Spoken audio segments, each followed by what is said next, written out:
ازيكم عاملين ايه؟ يا رب تكونوا بخير. رمضان كريم وكل سنة وانتم طيبين. قبل ما نبدأ الفيديو ما تنسوش تصلوا على النبي وتشتركوا في القناة وتفعلوا الجرس وتدوسوا على اللايك. ويلا بينا نشوف فيديو النهاردة ايه. فيديو النهاردة مش هيكون فطار لان فطارنا بره البيت، فحبيت ان انا انزل لكم فيديو عن الزبادي بالفراولة، وهيكون فراولة طبيعية جدا، هتكون سهلة جدا وكمان بطريقة سريعة قوي، وكمان مش هتبقى مكلفة معاكي خالص. اول حاجة هتجيبي كمية من الفراولة، هتضيفي عليها لبن بس، يعني مش هنضيف اي مية لان لو ضفنا مية فهتبوظ معاكي اللبن او الزبادي خالص. بعد كده هنجيب كوباية من الزبادي، ودي هتكون خميرة للزبادي اللي احنا هنعمله. هنضيفها كده على نص كوباية من الحليب او ربع كوباية. وجربت ان انا اضربها كده بالمعلقة، ما فكش معايا، فهضربه في الخلاط زي الزبادي اللي انا عملته معاكم قبل كده بس كان سادة.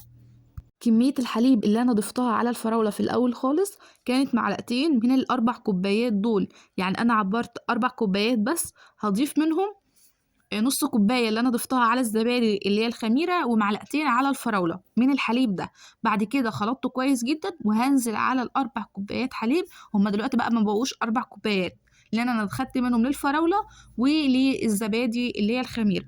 بعد كده أقلبه كويس جدا مع بعضه.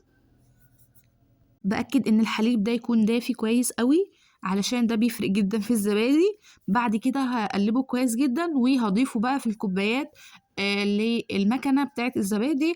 أو لو عندك أطباق فخار ممكن تضيفيه فيهم، وتجيبي حلة أو صينية وتحطي فيها مية سخنة، وتحطي فيها الأطباق الفخار وتحطيها في الفرن، وتكون درجة حرارة قليلة جدا، يدوب بس الفرن يكون دافي.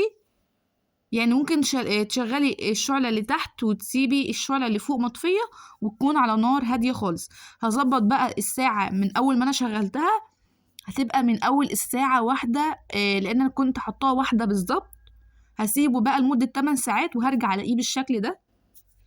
كان ماسك جدا وكان حلو قوي زي الفيديو اللي فات، كان زبادي سادة. ده هيبقى طبيعي جدا واحسن ما تشتريه من بره، وممكن كمان تضيفي عليه سكر، هيبقى حلو قوي، خصوصا ان في اطفال هتاكل منه. كنت كده بقلبه كان ماسك، واهم حاجه ان هو يكون ماسك. الحليب هيكون كامل الدسم. بس ده فيديو النهارده، اتمنى يعجبكم وجربوه، وقولوا لي رايكم تحت في الكومنتات. وان شاء الله انزل لكم فطار 9 يوم رمضان.